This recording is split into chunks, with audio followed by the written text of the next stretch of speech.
So O'Reilly went on that entire rant about how President Obama doesn't understand the economy. But Bill O'Reilly does. And he knows what the cause of all of our problems are: black people. Specifically, Lil Wayne and Al Sharpton. Let's listen. Pop a lot of pain pill, about to put rims on my skateboard wheel. Yeah, beat that up like Emmett Till. Yeah. DJ Smalls exclusive. Two cell phones ringing at the same time. That's your hoe. Calling from two different phones. Southern Smoke. Tell that bitch leave me alone. See you go wrong and alone. Now, after hearing that piece of garbage, Mountain Dew pulled a multi-million-dollar endorsement deal the company had with Lil Wayne. Presto. Guess who intervenes? Does the name Al Sharpton ring a bell? His National Action Network held a meeting with Mountain Dew and the family of Emmett Till, who were outraged by that stupid rap. And by the way, if you want to know what happened to Emmett, read Killing Kennedy. We vividly examine why he was murdered. Anyway, in a statement, Sharpton said, quote, National Action Network doesn't want the end result to be the penalization of artists, although they clearly need to be corrected, unquote. Well, that's kind of holistic, isn't it? And here's a shocker.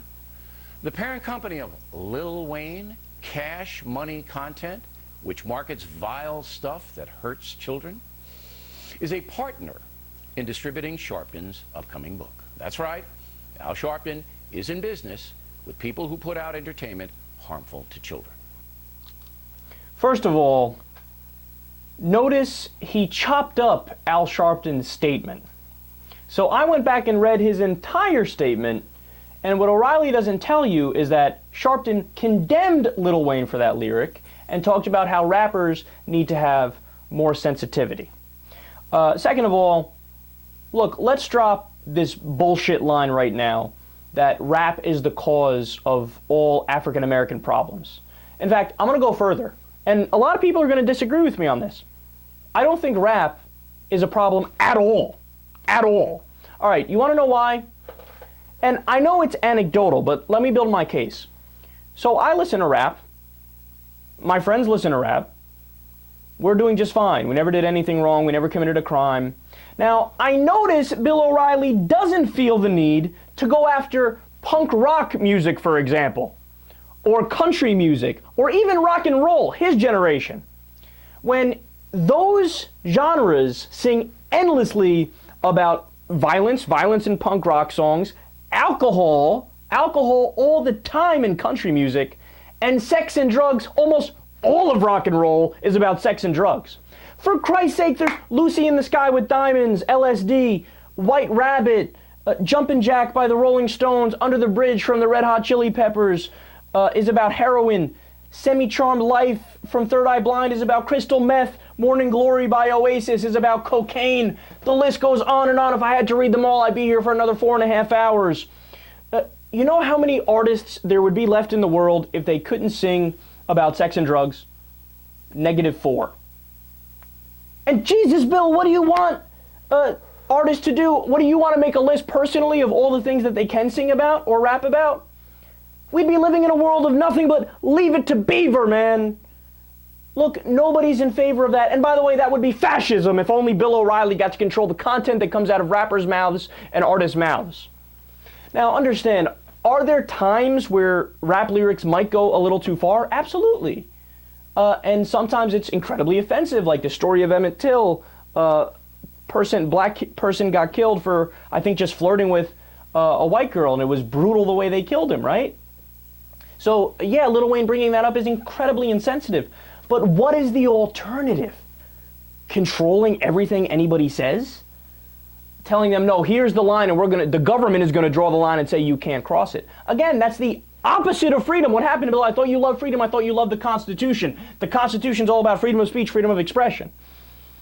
And, okay, so Al Sharpton partnered up with Cash Money to sell his book. You want to know why he did that? He wants to reach the young demographic that Lil Wayne does reach. And if you reach that demographic, Al Sharpton is a better influence on them than Lil Wayne. and maybe you push them in a different direction. Maybe you push them towards living a life fighting for civil rights battles. You push them towards a different path which might lead to economic success. No, see, the problem with O'Reilly is that he is incredibly skeptical and incredibly harsh, and he views black culture through a different lens, where you're held to a higher standard. Oh, if the black musicians say something that I disagree with, or if the leaders in the community are just slightly off base and deviate from a message that I personally agree with, then I'm going to come down on you with the wrath of God. But again, when it's white music, and there's plenty of white music with horrible lyrics and controversial lyrics, and they sing about sex and drugs and so on and so forth, but he never talks about that. He never talks about that. Why? Because, oh, they're from good, wholesome American families. Look, last point here. I remember, what's the name of the kid from Glee who passed away recently? I forget his name, but either way. So Bill O'Reilly showed a clip of an interview with that kid saying, look, I was horribly addicted to drugs. I was doing heroin and this and that and yada yada, right? And he explained virtually every single drug that he'd done, and it was almost everything under the sun. And Bill O'Reilly, when they came back from that clip, I'll never forget this. He was talking to his guest. He said, you know, this is really interesting.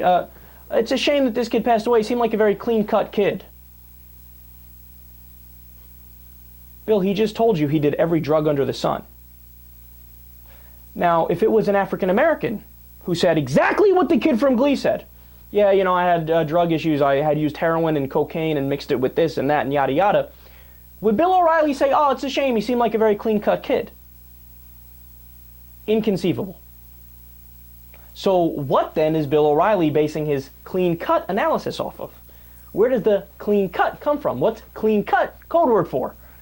Oh, he's a good white kid from a white family, and it's white. Yeah, I'm white, they're white, white. So it's okay. When he does it, if he messes up, oh, it's okay, you get a second chance, you get a pat on the back.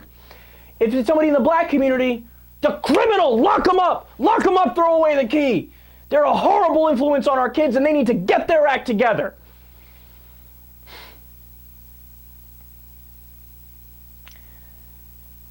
Bill O'Reilly is not in the business of truth. That's for sure.